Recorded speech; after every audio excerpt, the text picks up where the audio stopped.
Tiga Raksasa akan membawakan judul cerita Kisah Tuan Tanah Bongko. Tepuk tangannya. Assalamualaikum warahmatullahi wabarakatuh. Halo Dewan Juri, halo teman-teman semuanya. Apa kabar hari ini? Baik. Perkenalkan, nama aku Adelia Nur Aprilianita, kelas 7 dari SMP Negeri 5 Tiga Raksa. Pada kesempatan hari ini, aku akan bercerita tentang kisah Tuan Tanah Bongko. Cerita ini berasal dari Banten. Alkisah di sebuah desa, tepatnya di kampung Pulau Teluk Naga, tinggallah seorang tuan tanah yang berwatak kejam dan tak kenal toleransi.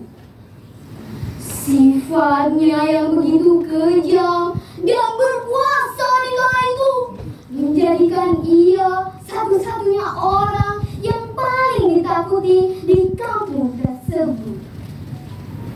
Warga-warga sudah semakin geram dengan kelakuan si tuan tanah.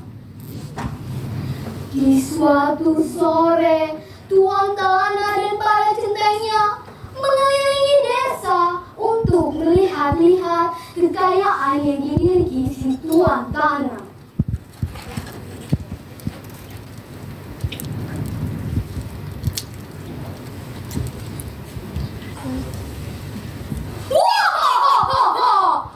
Aku adalah tuan tanah yang sangat raya di kampung ini. Tidak ada yang bisa menandingi kekayaanku. Lihatlah, di sana tanahku, di sana sawahku, dan lihat, di sana banyak sekali ladangku. Semua ini milikku. Tuan tanah dan para centengnya melanjutkan perjalanannya untuk melihat-lihat kekayaan yang dimiliki si tuan tanah. Tapi di tengah perjalanan ada segerombolan anak-anak yang baru saja pulang bermain. Salah satu dari anak itu ada yang tidak sengaja menabrak tubuh si tuan tanah hingga terjatuh.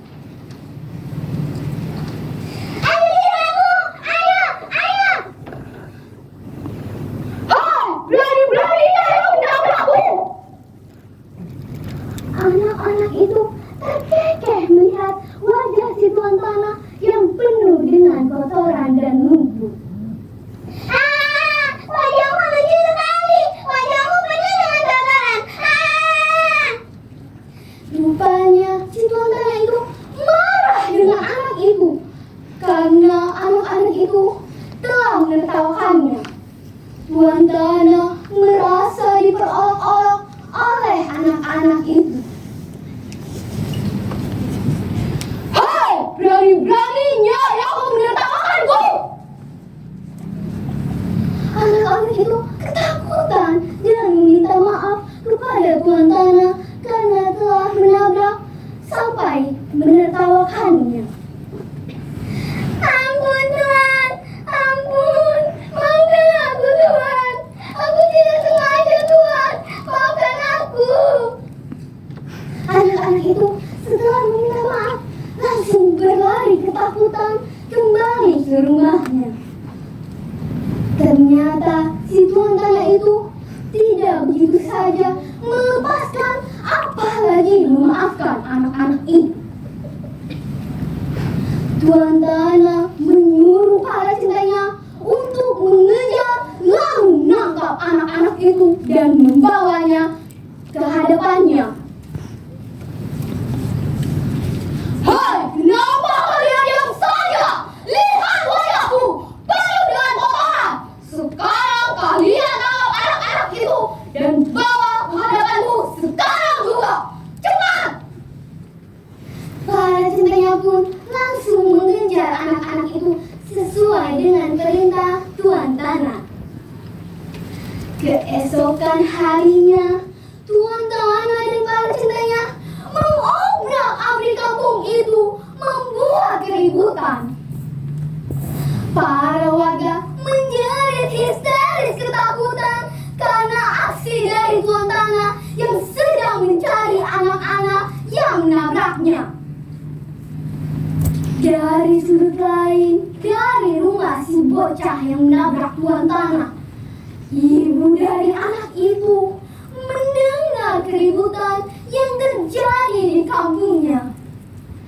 Ibu dari anak itu menyadari bahwa keributan yang terjadi di kampungnya disebabkan oleh anaknya yang menabrak tubuh Tuan Tanah. Angin semakin kencang menyelimuti ketakutan sang ibu. Sang ibu semakin ketakutan, takut anaknya terjadi sesuatu. Sang ibu lalu bertanya kepada suaminya untuk melakukan sesuatu sebelum anaknya dalam bahaya.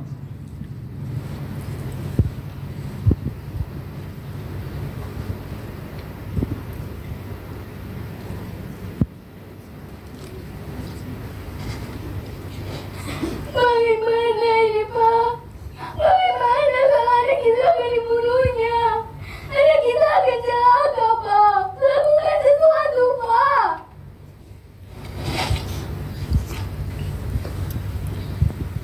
Bapak dari anak itu pun langsung menghampiri anaknya dan menyuruh anaknya pergi jauh dari perkampungan. Nak, sekarang kamu harus pergi jauh dari perkampungan ini. Di ujung desa sana ada sumur tua.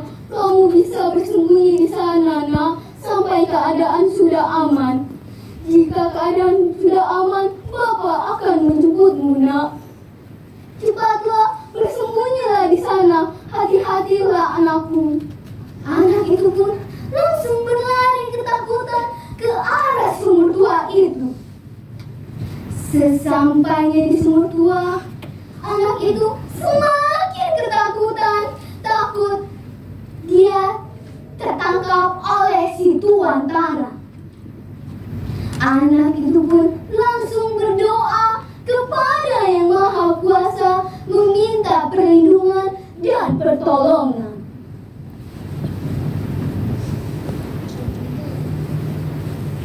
Ya Allah, aku takut ya Allah. Tuhan ini jahat sekali. Aku ingin dia mendapatkan balasannya dan merasakan apa yang kami rasakan. Tolong aku ya Allah. Doa dari anak itu pun dikabulkan. Tiba-tiba ada sosok bidadari yang keluar dari sumur tua itu.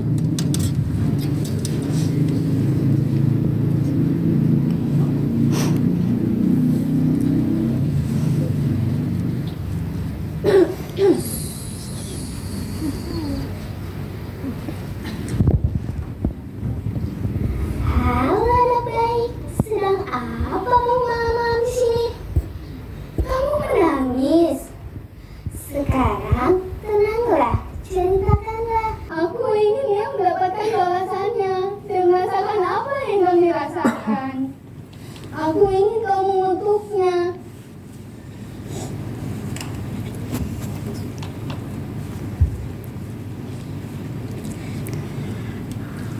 Baiklah, sekarang pulanglah, Tuan Tanah, jadi urusanku. Wah, baiklah ibu peri yang baik hati dan sangat cantik. Terima kasih.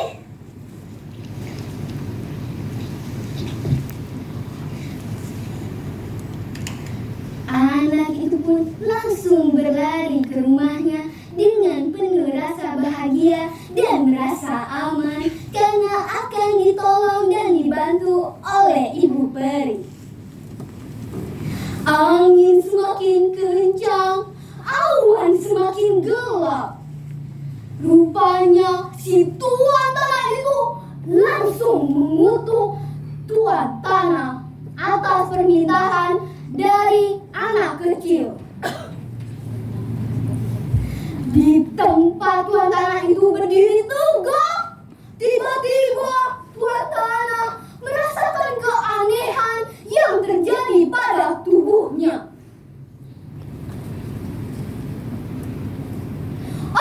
Aduh, kenapa ini badanku jadi seperti ini? Kenapa badanku jadi bungkuk? Kenapa badanku tidak bisa berdiri tegak lagi? Kenapa badanku ini jadi bungkuk? Tidak!